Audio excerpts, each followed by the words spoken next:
Take two. So, Mike, I'd like just a little bit more about the Fox Farm. Where did you remember that the Fox Farm was? In my recollection, if it's correct, it was at the intersection of 190th and Artesia. So 190th is... Oh, 190th and Aviation. And Aviation Way. Yeah, and they were more or less, if my memory sets me correctly, they were little buildings and little runways that in between the buildings, be in between the small little buildings would be Fox houses, I guess, which weren't real large, but they were there. And do you know if they were raising them for coats or something like that? No idea. You talked about when you were about 14 or 15 or 16, you were driving your car and the policeman stopped you. What kind of car did you have at the time? I think, would that be about 1947 or so? Well, actually, if you were about 16, it would have been around 1941, right before when the war started. Yeah. I was driving one time and I was going home, and I might have been a little older, about 18, because I had a couple of drinks, and I had my one child in the car, which was very unnecessary and very stupid. But we were coming home, and the police officer stopped us, and I said, he asked me where I was going. I said I was going home, and I told him where I lived. And it was only a block and a half away, and he said, well, I'll follow you home, make sure you get there. And he started following me. I was so nervous that I pulled out the light switch, and I pulled it out altogether. So I had to drive without lights until I got home. And that was the end of that kind of stuff. So in 1941, about 1941, you started high school at Redondo. Yeah. You went to El Segundo. Right. Do you remember the start of the war and what that was like? If you remember the day that Pearl Harbor on that Sunday morning. Well, the real memory I have was, I don't know if you remember, but the airplanes flew over something. They had that big shooting fest from Santa Monica on down through Long Beach. They were shooting into the air after something. That searchlights were all up there, and I woke my older brother. I was living in El Segundo then. I woke my older brother, and I said, "Hey, something's going on," and he says, "Oh, what's going on?" He's kind of waking up, and he says, "Oh, heck," I said, "something's like going to come down and get us and kill us." He says, "Well, it's going to get you outside as quick as it would get you inside." That was his basic attitude through life. So he was World War II, and I remember one of his friends that we talked to when after they returned home said they saw him one day and they'd been bombed all the heck in that in Europe, and he stood out there and behind a tree and smoking a cigar. He loved cigars. And he always had a cigar with him, even when he was mucking.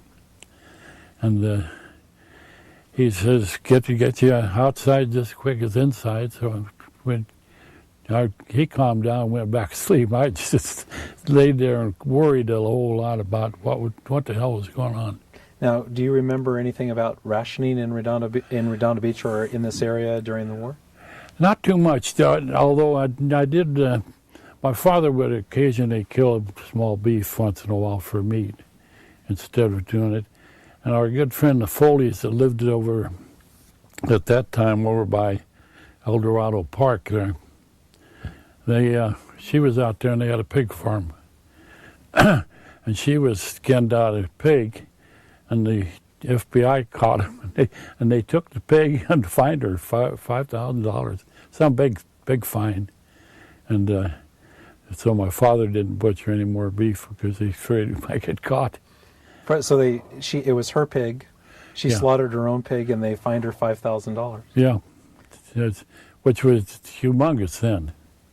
So that kind of broke the spirit on that. Francie Foley and Catherine Foley. Now, does the Foley family live in Redondo Beach today? They're all deceased. And no children or anyone that you know about? No, none that I know about. You graduated from high school. Which high school did you graduate from? Redondo. Oh, Redondo. I finished my time in the service, and I came down, and we're all down at Elmer's Pool Hall down in the front. They said they're having this high school equipment test, and so I went up there and took that and passed that. Now, did you leave and go into the military before you graduated from high school? Yeah. What year? So you left high school as a junior or as a senior? Senior. So you didn't finish your senior year. That's right. And you joined the military. Right. And what branch of the military did you? Navy. And did you left in 1944? Were you dispatched to active service on the front, or did you? Yeah, we went. I was sent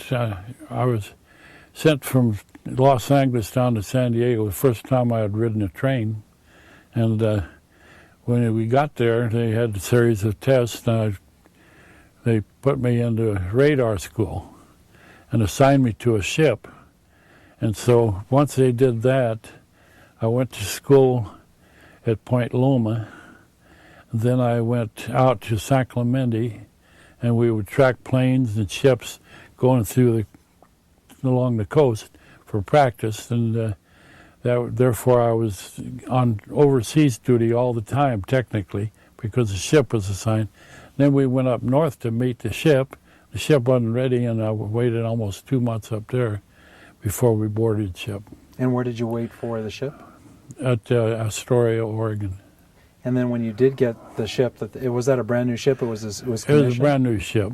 And when it was commissioned, did you go to the eastern? No, we went strictly west. We went all around all the islands, more or less. Went down as far south as New Guinea, and we were off the coast of Japan. When the war ended, we had 2 huge convoys going like this, going in a circle. And every 2 days or so, we'd meet the other one, different ships coming through. And if Japan had not surrendered, it would have really costed thousands of lives. Now, did you see any action during that time when you were near New Guinea and near the islands? Well, we did get credit for shooting down one airplane. We were attacked by a kamikaze, and we shot it down. And what year did you leave the Navy? Let's see. I left the Navy, and then we got married. We're about 45. So did you come back to Redondo Beach when you left the Navy? Yep, come back to Redondo, and that's when I worked at the Standard Station. And where was the Standard Station? Avenue I and 101. And throughout our conversation, you've talked a lot about 101. Yeah. Today, they know it as Pacific Coast right. Highway. And I think at one time, part of it was called Elena. Yeah, that was Elena, and then Elena cut off later on across the American Legion area. So American Legion is on Camino Real? Real. And it's called Camino Real today. Right. And it's at Torrance. So Elena cut off and went along Camino Real. Right. And 101 continued south. Yeah. And was 101 the same as Pacific Coast Highway today? Right. And the Standard Station that is at Avenue I and Pacific Coast Highway, was that the same place where the Chevron station was the Standard Station? Yeah, Standard Station. Because it was Standard Chevron. Yeah, well, they're the same company. Right. So you said you came back. Before I ask you a little bit about getting married, what do you remember most about the red car and traveling in Redondo Beach into Los Angeles on the red car? I never remembered traveling to Los Angeles on the red car. My only real trips on that was from Perry down to Redondo and back and forth on that. And where did that line end when you came from Perry down to Redondo? It used to curve around, and they had a railroad barn there by where the library is there now. Where we are right now at Pacific Coast Highway and Diamond. Right, they had a railroad barn. Later on, they tore that down, and it became a Little League field for a while, and also the girls' gym for the high school. Then after that, they tore down the gym and the field and canceled the Little League's contract, and we took Little League down to Alta Vista. And you said there was a railroad barn here. And did the tracks come across Diamond at Pacific Coast Highway? And Yeah. and then they turned into the barn? They used to go down, and I don't know when they turned into the barn, but they went on down and curved and went all the way down to South Catalina, and that barn was for repair jobs, I guess, and they also had a repair barn over in Torrance. Now, do you ever remember a repair barn in Clifton Heights? There could have been one, but I don't remember. It was the end of the line, for one thing. Do you remember the name of the line? Was it the Green Line then, too, to come down? No, it was just the red cars, all I remembered by. And you talked about the first time that you ever took a train was when you went to San Diego. Yeah. Where was the train station in Redondo Beach? Well, I went from Los Angeles, and I went down to San Diego by train. Was there a train station in Redondo ever? Not, I think there was, no, I don't think there was. I've heard that the Elks Lodge at one time was a train station. Was it possibly the end of a red car station? It could have been. I know the Elks Club was there for all the time I've been around, almost, the building and what have you. I know they had every St. Patrick's Day they had the Irish party there. Used to be St. Patrick's Day, and it was a real big time thing. You could hardly get into the building. And one time we were down there, and I was in my high teens, I guess, somewhere in the teens. And this girl came down the stairs that led upstairs, and she was coming down, and she fainted or fell down. And everyone started over there, and my father was there, and he said, "That's my daughter." And the other guy says, "That's my wife." And pretty soon they were in there, and they kind of went to it. But later on in the evening, we were sitting in the Elks room by the bar, and this guy come up and patted my mother on the back, and it hurt her. And my mother had fallen and hurt her back, and it was regular pain, more or less. And so my father, "Don't do that again." The guy did it again. My dad, boom. Kelly lowered the boom. So, That was your dad's name was Kelly? no, Oh, no. Who was Mike. Kelly? Michael's. There's a song, Kelly lowered the boom. Kelly lowered the boom? But he wasn't hesitant to back up his statements. You talked about that there was where you fought at the Mandarin Ballroom. Was the Mandarin Ballroom part of the same building where the Plunge was? Right. Or was it was different an building? upstairs part. So above the roof of the Plunge, if you looked Right. up. If you were walking down, it was at the north end of the Plunge. You'd go up stairwell and all that, and there's a ballroom, And Mandarin Ballroom. and I heard, so they had professional fights there? And amateur fights? They were pretty much amateur. When I walked into a ring, it had to be very rank amateur.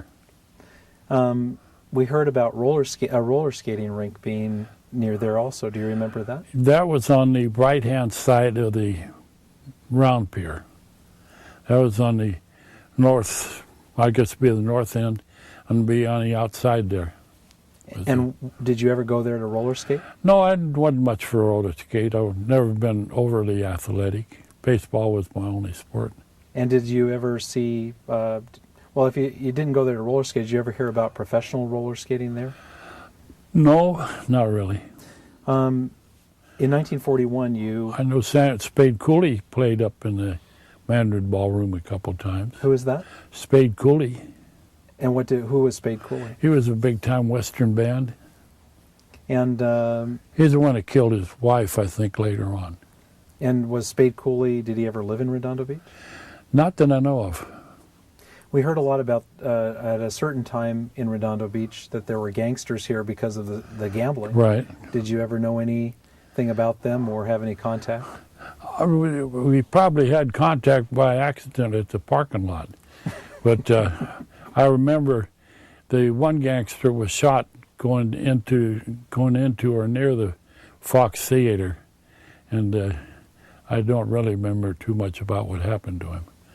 But they had their rough crowds because they did have gambling on the front, and they had a lot of drinking on the front, and just things add up quickly. So when you came back in 1945, 1946, is that when you got married?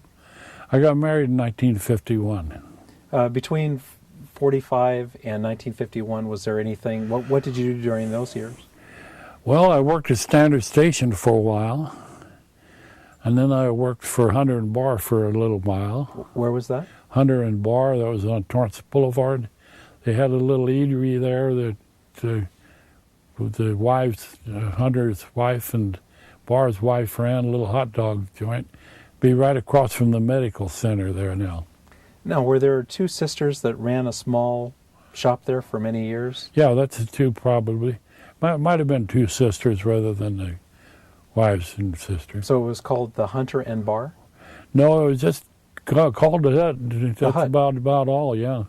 Hunter and Bar was the service station, and the Hut was next door, part of that property, but it was right near the Eder home. Right, and the Hut, I think, actually, they ran that until they retired sometime in the 90s. Right. So you worked at those two places. What was Redondo Beach like then in the south end of the city? Was there a lot of... we've heard that it was very crowded here at the beach. Well, I never spent a whole lot of time on the beach. I was busy caddying for one thing, off and on. And then I went to work, and I worked shift work for all those years and enjoyed it. And it was just a space. I was working at Standard Station, and my wife was working for Western Airlines. And then we got married in '51. Now, did you caddy before you got married? Well, it's 14 and 15 years old, yeah. Now, you said you went up to a golf course in Palos Verdes. What golf course was that? That's the same one as there right now.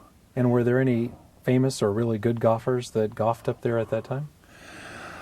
I didn't know them. We went up there, we were caddies, and we very seldom even knew the name of the people we were caddying for. Except Joe Fahey, you always knew Cliff Reed was there. And in 1951, you said you got married? Yeah. How did you meet your wife? I met her just, she used to live at home there on Sapphire and Catalina with the Keaveney sisters. Her mother was living in Manhattan, and she was single and a long time divorced and what have you. And so I met my wife to the Keaveney sisters, and by having worked at that Standard Station down there, what have you. And so you got married in 1951. When did you have your first children? I'd say about 3 years later. What do you remember about being a young parent in Redondo Beach and sending them to school? What schools do they go to? My children went to the Catholic school up through the 8th grade, and then that was when tuition was $1 a month. Nowadays, I think it's $240 a month. But they all went through Catholic school through the 8th grade, and we figured they should know enough about religion, and they all went to Redondo High School. I think they all graduated Redondo High. So you said did they go to St. James? Yeah. And do you remember what year your children started at Redondo Union High School? What years they graduated from, and how many you have? No idea what year, but I know that I had the two sons, Michael and Charles, my oldest son Charles and youngest son, and Patricia Ann, and then Mary Kay lives over in something circle, Magic Circle or whatever it is, in Torrance, and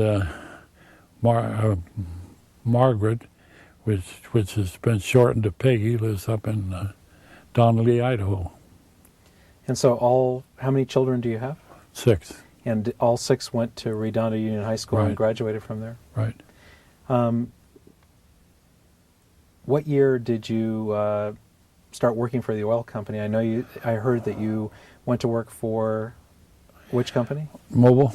And what year did you start with I them? retired in 1985, so 33 from that is So 1952. 52.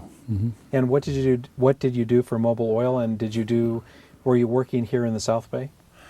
I was working at the Torrance Refinery, and it's 3.5 mile drive over to work and back home again, which was nice because I was working off shift for the first 20 years.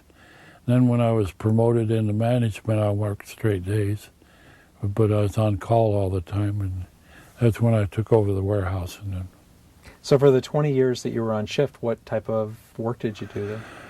on shift work, we just went out and checked pumps and made sure the oil was moving. We had no real bad incidents, but they had, with the exception of one down at the tank farm when they had that major explosion and the jet fuel tank burned up. What happened with that? I remember that one person was driving on The 190th The Street. gal stopped and started up and it blew up her car. And what caused that? I would say personally that, and I'm not an expert, but kind of an expert, they were putting in butane into the jet fuel tank. That's for quick starting. It's a light gas. It's very explosive. And it got very hot, and it actually started boiling in the tank. So the people on duty there for many hours, it had to be many hours, that just didn't check because all they had to do was print out on a typewriter and get the temperatures and that. So a lack of taking care of the job, really. And do you remember what year that happened? No idea. And you said the last 10 years you were in management. What did you do as a management employee for Mobil? Not a whole lot. Run the warehouse and that, and had the parts. We had to have the parts ready if anything happened during a shutdown and repair job. And it turned out to be quite simple because of my experience in the field. I carried that in there, and I knew what pumps and what things went out best. And you got married in 1951. Where did you go to live? And where did you buy a house or did you rent? first of all, we lived on Walcott, North Redondo. And then we moved over to my present address on Maria Street. I have to think of that one. Did you buy a house on Walcott? Or did you rent? We bought a house, $3,700. So it was $3,700 on, do you remember what 100 block or between what streets? 1731. So it was between Reed and Right near Gold Lane or wherever it passed over. Artesia. So between Artesia and probably Carnegie? Right. It was overlooking the area because it's about a block and a half up the hill. And so you bought that house for $3,500 in 1951? I think that was $3,700. Okay. And my father bought the house at Burl Street for $3,700. Okay. So you bought that house for $3,700, and then how long did you live there on Walcott? On Walcott, we lived there about 5 years, and then we moved down to our present house. And so you've lived on Maria from about 1957 or so until today in 2005. Right. How much did the Maria house cost? The Marie house cost $13,000. And what do you think it's worth today in 2005? Probably $1.3 million. The house itself is huge now. My daughter remodeled the whole thing, and it's got 4 bedrooms and 3.5 baths. I think it is. What through the years after you got back here from after the war, what were the things that, as a young married couple, that you did for entertainment in Redondo Beach, or did you have to go someplace else? Well, for our honeymoon, we went to Chicago for a week. Come back here. My wife quit working, and a couple years later, we had our first child. We had 2 children while we were at Walcott, I believe. Excuse me. And the rest of the children were born at the Maria Street. Mm-hmm. address. If I go back again, in the decades that you've been here, in the 30s, which was probably at the tail end of the Depression, Right. what do you remember about the Depression in Redondo Beach, of how it affected people here? I couldn't tell much about that because my father having the dairy, and always where the spillage from the cows from the barn went down and out, he would always build a garden, and they had a huge garden, and so we always had food. And as I said earlier, that he wasn't above butchering a calf once in a while or something out there at El Segundo.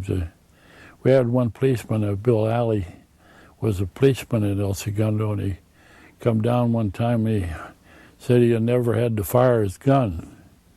And so my dad said, go ahead and kill the calf that way. And he was about 4 inches to 6 inches away, and he was so nervous he shot and he missed the calf.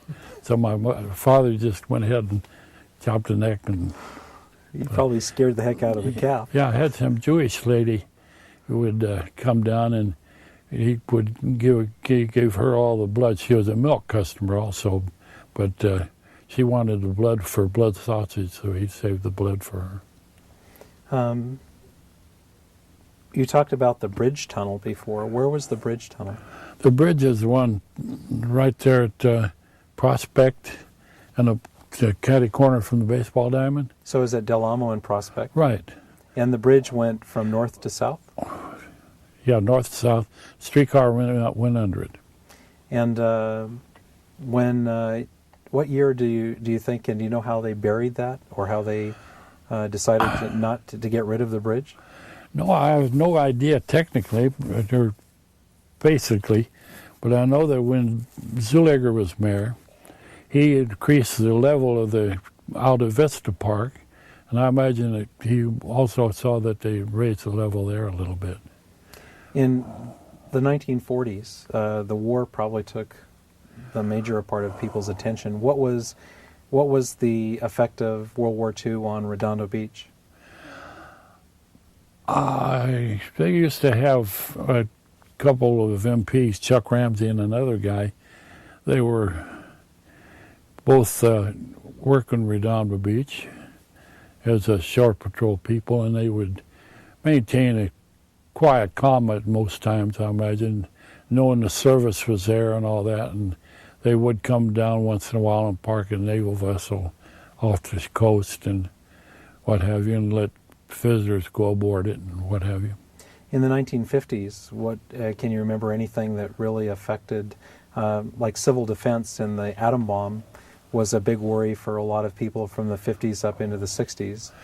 Do you remember air raid sirens or any of those things in Redondo Beach during those years?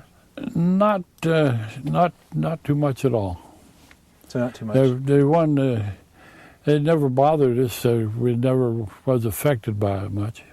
Now, do you know if people had bomb shelters during that time? Any of the people? I knew of only one person, and they were just south of Torrance Boulevard there in a corner lot by Prospect, and they had a bomb shelter out there. And they had a tunnel going to it from in the house, I guess, and they would go into the bomb shelter. Now, how did you know about the bomb shelter there? I knew it I used to go to the Farmer's Daughter, a bar there, and they'd talk about it. And that, do you think, so that could still be there now, and it would be on It could still be there now. It would be like the southwest corner of Torrance and Prospect? Yeah, just in about a block south. So probably on South Maria. Yeah, that's could the be. street that's back there, or on Opal, Yep. one of those. In the 60s, John F. Kennedy was the first Catholic president Right. and Irish. And how do you remember what happened when he was assassinated, and what effects it had in Redondo, and how it was advertised, how it was in the newspapers or, say, television? I know my wife and I were both painting the house to pick up a few bucks extra. And we had just about finished it, and the news come over. We had radios, and they announced it, and so we finished painting, but some lady come running out and said, "Oh, you're working, and John Kennedy was just killed, assassinated." And we said, "Well, I really missed him. I liked him." I thought his stopping the missiles going toward Cuba was an outstanding point on his part.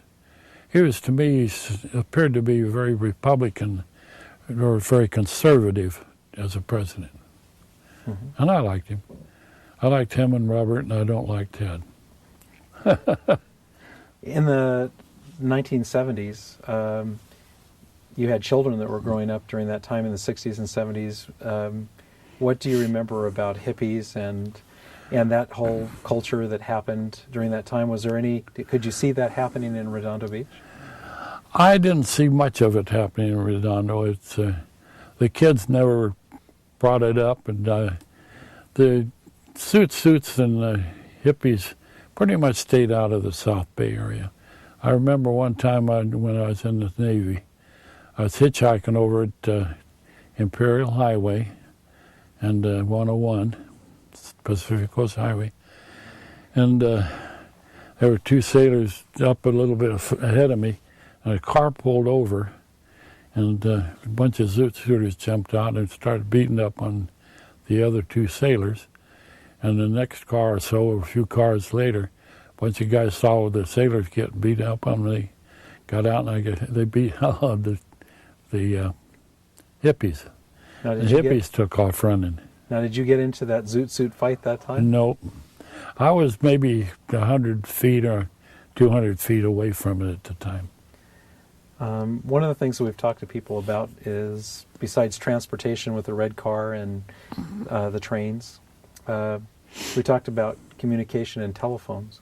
What do you remember as the first telephone in your house that you had, say, out either at Strawberry and Perry or afterwards? Strawberry and Perry, my father had a phone. Excuse me. My father had a phone out there. He was at one time hired, I guess you might call it, as a substation for the FBI or somebody to keep an eye out for people making booze. And so they gave him a gun and told him to keep an eye out for bootleggers and what have you. And I think he was bootlegging, I'm not sure. But he used the pistol to shoot the mailbox, teaching the kids how to shoot. There was a rural free delivery at that time out there, and they had the posted mailboxes. So you had the type of telephone that you had, was it the kind that you cranked? I don't really remember that much about it, to being cranked or regular phone. And what about the phones when you moved on to Burl and Maria, or Burl and Lucia? We had one phone in the house at the time, and that was, I didn't use the phone that much, and kids didn't call other kids or young people, not that much. It's not like today everyone has a cell phone in their pocket and everything. Now, do you remember anything about phonographs or listening to music saved from the war, or as a young child and then through? Did you ever have a radio or a phonograph that was special to the family? Well, we had a TV, an early TV around one, and my mother used to watch wrestling on there, and she swore to high heaven it was real, Gorgeous George and a bunch of those people. So it was quite a lesson in learning, and of course any football I would watch, and I always followed Notre Dame. Being a Catholic, I followed Notre Dame. Do you ever remember listening to the radio with your family to the different shows? The only radio program I used to listen to really often was I Love a Mystery. And what night was that on? That was on a Tuesday night or a Wednesday night. Something. And what was it about? Oh, just a little I think it was a 15-minute show, and it went just Jack, Doc, and Reggie, I think, making making comments about mysteries that come up, or crimes, or what have you. So now, here's a really important question. What were the best bars in Redondo Beach from 1940 to 2005, if you can comment? 1940, I'd say my father's place, for one. He had a thing out there. He had O'Sullivans where Irish hospitality reigned supreme. And we had the bar there, and I was still pretty young. But he had an Ed French. My father come from Ireland. He worked for 2 years in Barstow. I think it was one of those paid programs where you owed 2 years and you got paid so much because they had a hard time keeping people working in Barstow. It was so hot. And so after he got through there, he moved over to Culver City where he bought his first dairy, or started it. And he met my mother, who was working at Robinson's, and she was from Ireland, and they were married later on. What year did your father emigrate to the United States? I think it was in 1980, I think. 1980. Oh no, when did he first come to the United States from Ireland? What would it be? When he was 20 years old. So it was around 1890? Yeah, it'd be around that, yeah. So before, it was 1890? Yeah, it was before the 19th century. Okay, before 1900. So he came in 1890, and what years do you think he was in Barstow? From Probably 1890 to 1892? A couple years before that, because I believe he worked 2 years in Barstow and he had enough money to start his life at the dairy and whatever. So he was probably in Barstow from 1890 to 1892, and around 1893 to 1895 he came to Culver City. Right. And then he bought his first dairy there. Yeah. And met your mother. And then what year do you think he came to Redondo Beach? I think for permanent was that when he bought the house at Burrow and Lucia, 1935. Now, did your dad ever tell you stories about when he arrived here, of things that happened? When he arrived here, we had one. He used to go. He was lucky. He had a retentive memory about everything, and quick recovery.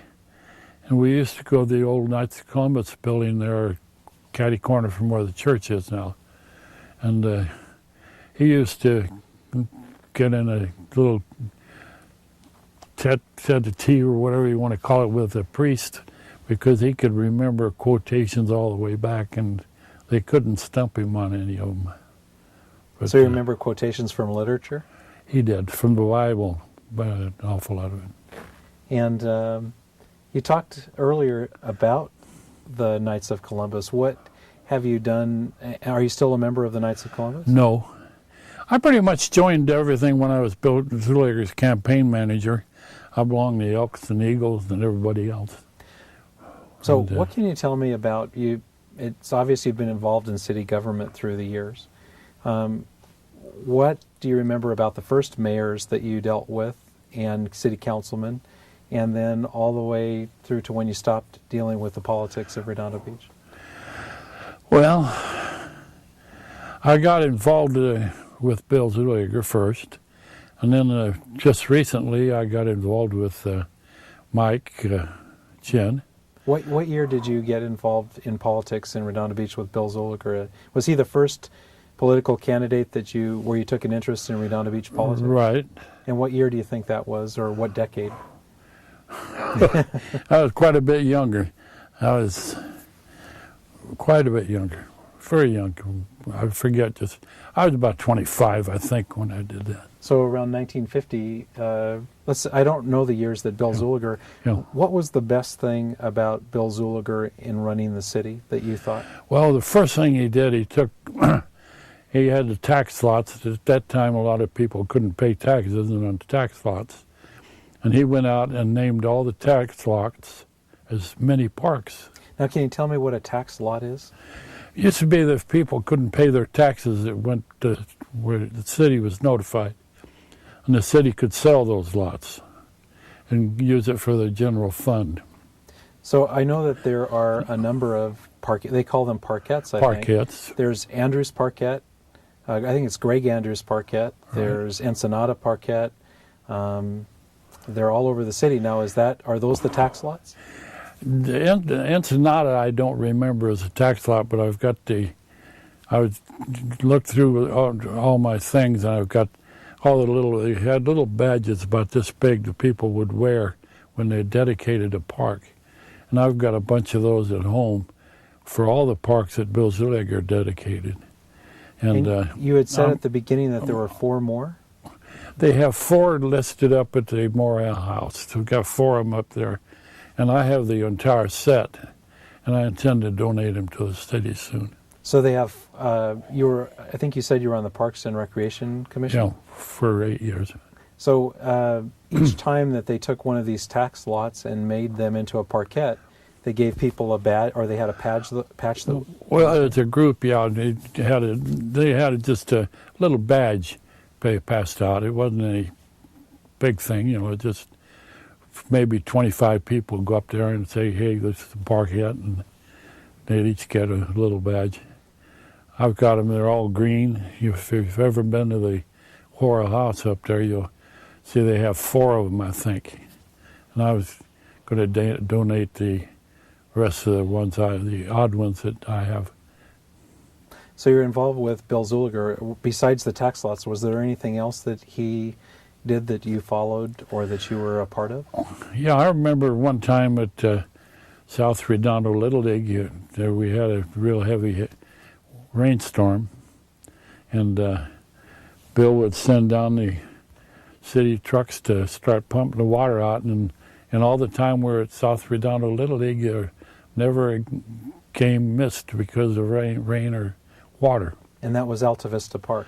Yeah. Which is it's surrounded by a... It's a hill. It's a hill. Well, now they've got tennis courts. I don't know who was mayor when they went in, but the whole thing was pretty well set up, and the bottom of it was raised maybe 15 or 20 feet to get it all level.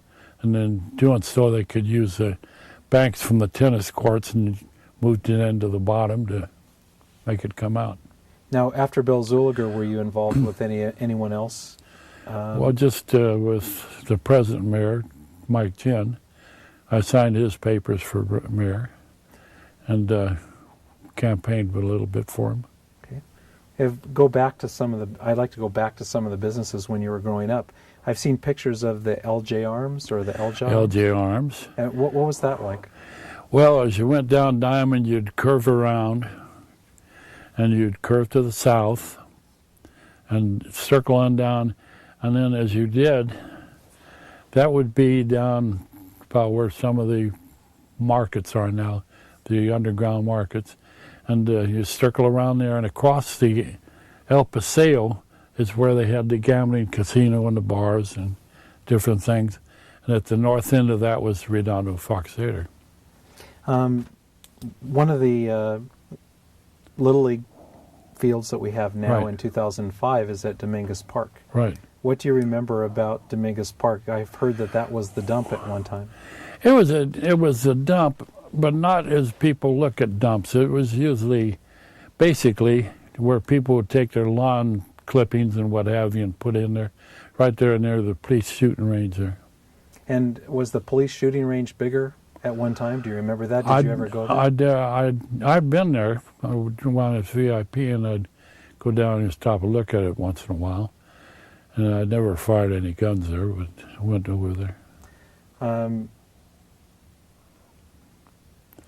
Dominguez Park, I think, is when I was chairman of Parks and Recreation, is when we dedicated it. For raising the children, it's kind of her job, more or less, as in any family. And we went, I don't remember many places we went, but I've always been critical of the fact that I got to visit San Clemente while I was at radar school, and I never got to Catalina.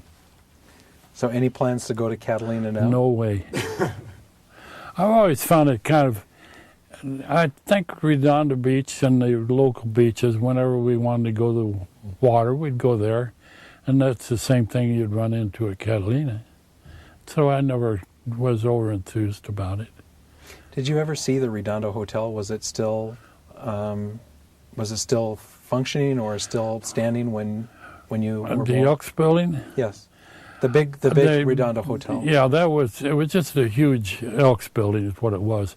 That's where they had the big walkway coming down. I told you earlier about my dad getting in the questioned with the guy about the woman that tripped on there and all that.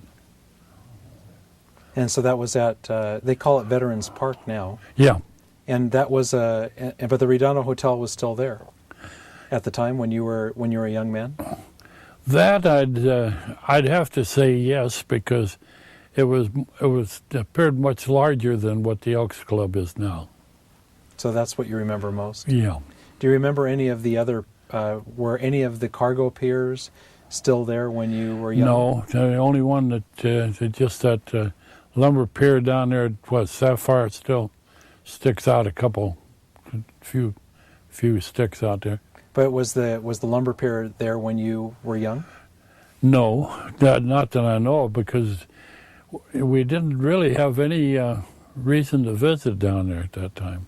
Now, you talked about Detmer's in North Redondo Beach as being the store that everybody went to get things. Yeah, the old Sears and Roebuck's type.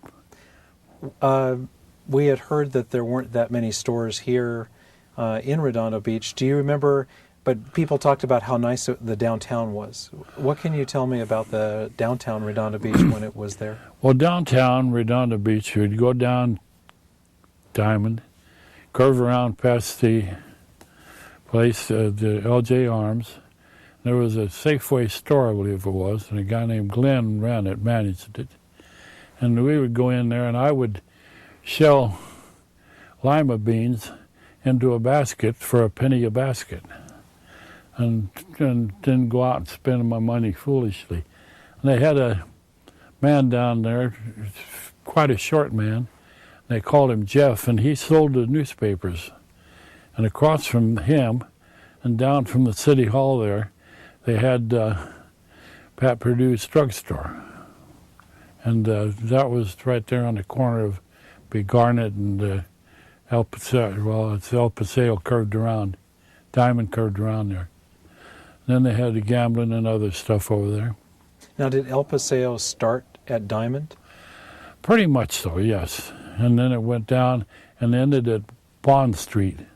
I was down at the parking lot where I had worked with Sarsky. So there was a Wall Street also, wasn't there? There was a Wall Street and a Bond. The Bond Street was really where the old Daily Breeze was. And it was a group of buildings on both sides and a walkway down through the middle. And I delivered the Daily Breeze for a while from there. And I still remember one about on the corner of Guadalupe and Carnelian that beat me out of a dime. It was a dime a week. A dime a week to deliver the Daily Yeah. Breeze? And how old were you when you were delivering the Daily Breeze? Quite young. I'd say 10 or 11, something like that. And what was your route? My route was from Guadalupe, say 101 up to Guadalupe. It's only 2 or 3 blocks. So from what's Pacific Coast Highway today to Guadalupe, and what was it on the north side? Well, Diamond, and then the streets all cave in and disappear there as they get down to the Trade Center there. When you say the Trade Center, where's the Trade Center? The old triangle. To the old. So did they call the old triangle the Trade Center? Well, no, I just use that terminology. What do you remember about the triangle of what businesses were there? And right now it's the Crown Plaza Hotel. Yeah. And what was there before? Well, the triangle I'm referring to is right there on 101 on the corner.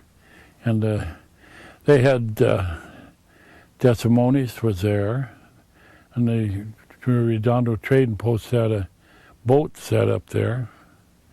And I think they had a Maytag Center there, something like that, but not too much. I did very little shopping. My wife did all the shopping, and she did all the work. That's how you have 6 kids and you don't get beat up from it. What do you remember about the harbor? Say growing up, and then as it's changed through the years, what changes have you seen? I've seen the change from, like, the Fox Theater is gone, the boardwalk is gone. It's pretty much a naked beach down at old, what do you call it, the Gold Stones or whatever it is. Gold's Gym. I know they the Moonstone Beach. yeah, Moonstone Beach. That's all gone now, and it just kind of disappears. And it took away and left basically only the southern beaches open at Redondo. So did a lot of people use those northern beaches north of the pier in the years before the harbor was built? As little as I remember about it, because I didn't ocean swim that much. I more or less went to the swimming pool. People use the beaches when available during the summer, and I noticed today I was down at Robin Ruby's to lunch, and they bring busloads of kids from your minority groups many times in as a group at a reduced rate or something like that to swim in there. So what's hard to understand now is how El Paseo and Pacific Avenue kind of broke off from... Disappeared. Yes. Yeah.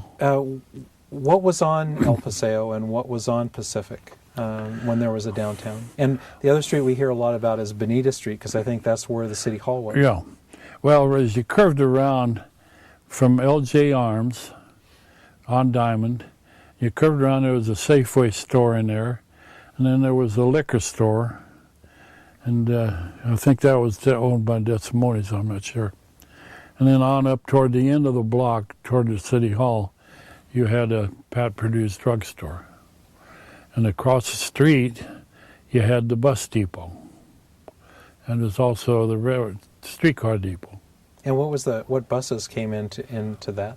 Just the buses going through Hermosa and on down around. So it was Greyhound bus. There's some outside group. And on Benita and the old city hall, did you ever have occasion to go to that city hall when it was there?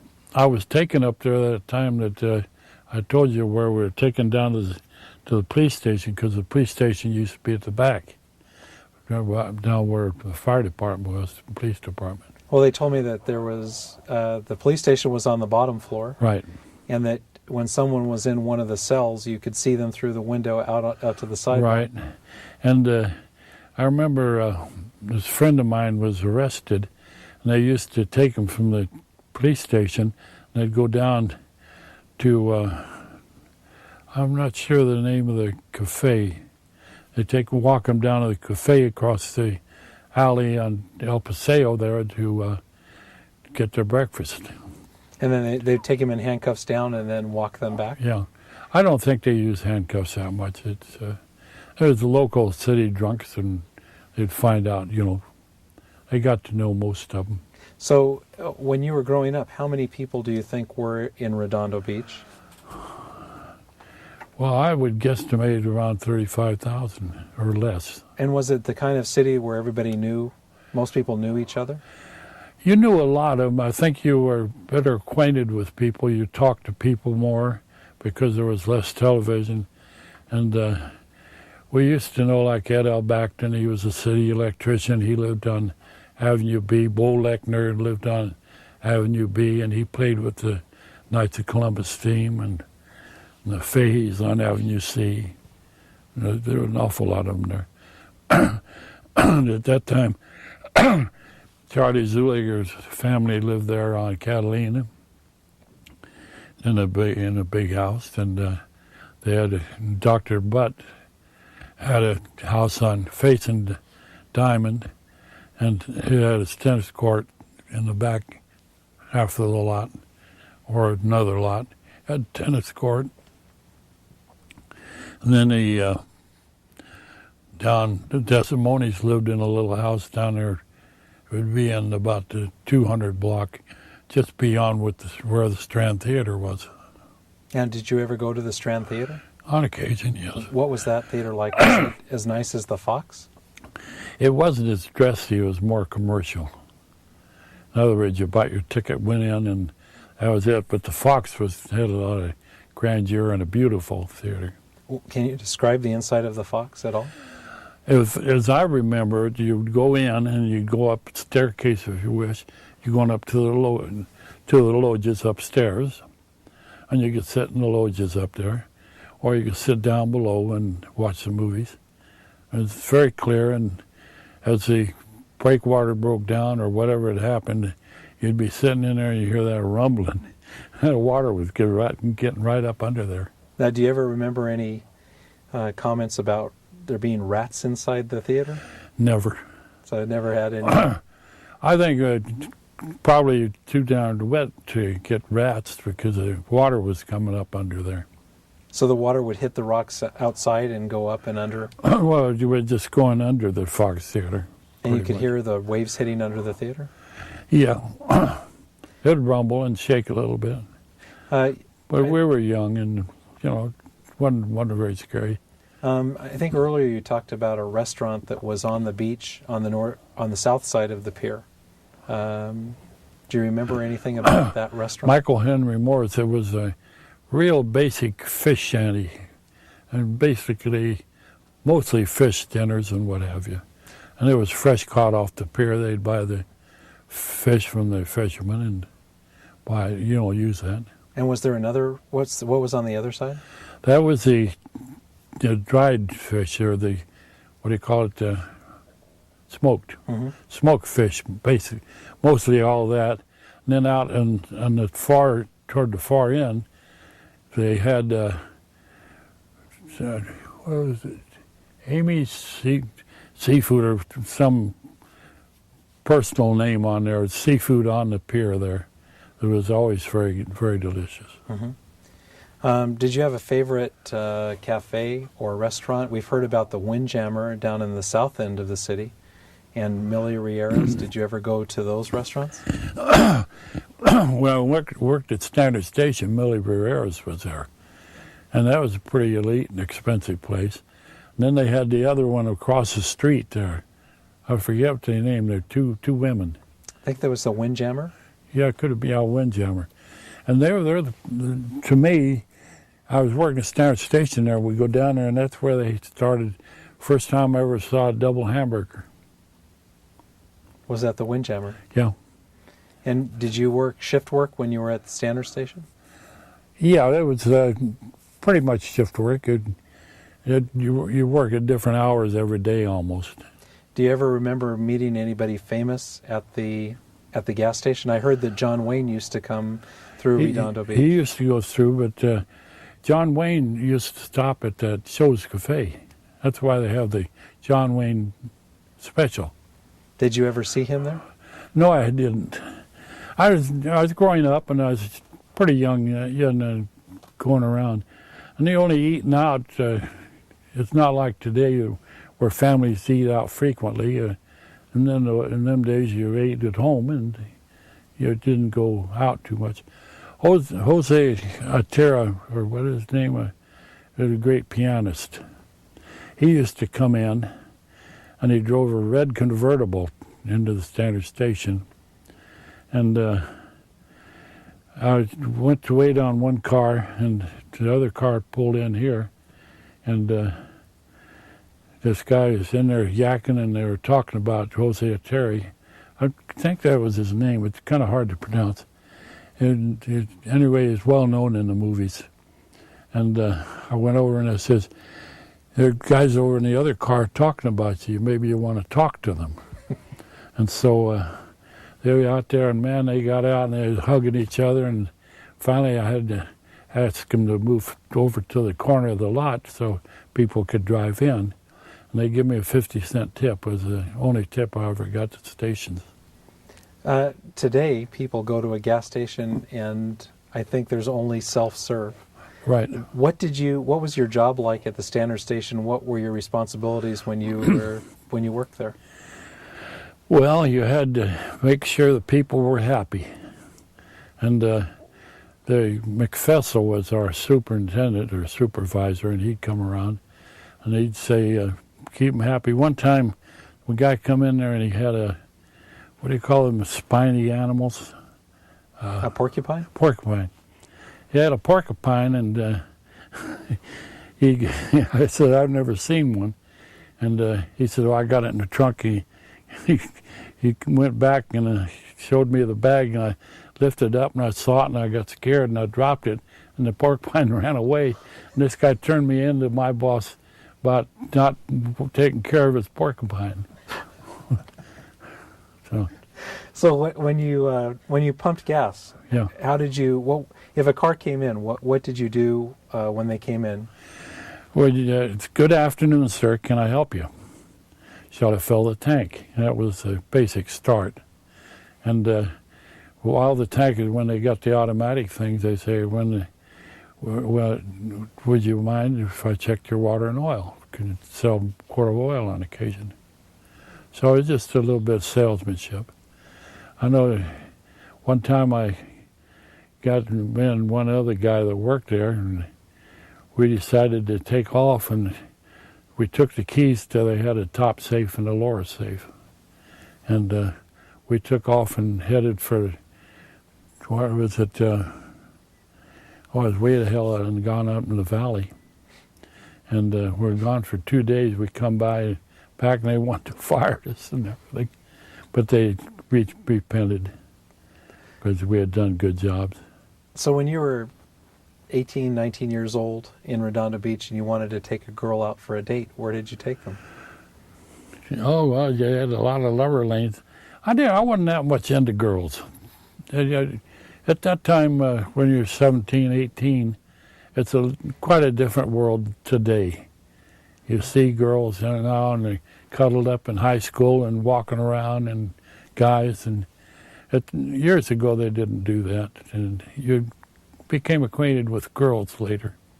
So when you did become acquainted with girls, we talked with one person who used to remember hay rides in North Redondo Beach. We used to get one in South Redondo. When did that happen and where did it happen? Well, in South Redondo, they used to come around. I remember this because they'd come around behind the station and go up and maybe to, I guess it was Paseo de Mar or something like that, and up and around and back and over. Because I remember one time this Dorothy Dion jumped off and she went to jump back on and she hurt her foot very badly and could hardly walk after that. And that's where my wife was on a hayride. So it was sponsored by the Compostela Club. So when they would do a hayride, was it with horses or in a wagon? Or It was with horses. truck? It was with 2 horses. And were there ranches still in Redondo Beach where they had horses? And I have no idea where they kept them. Uh-huh. That I know of, there wasn't a horse ranch around.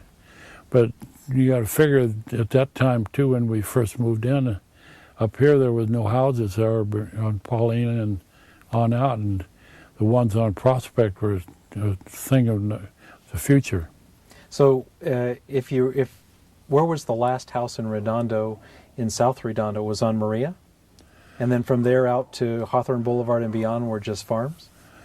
No, they were usually private homes north of 190th, going out towards Freckles and all that. They were just like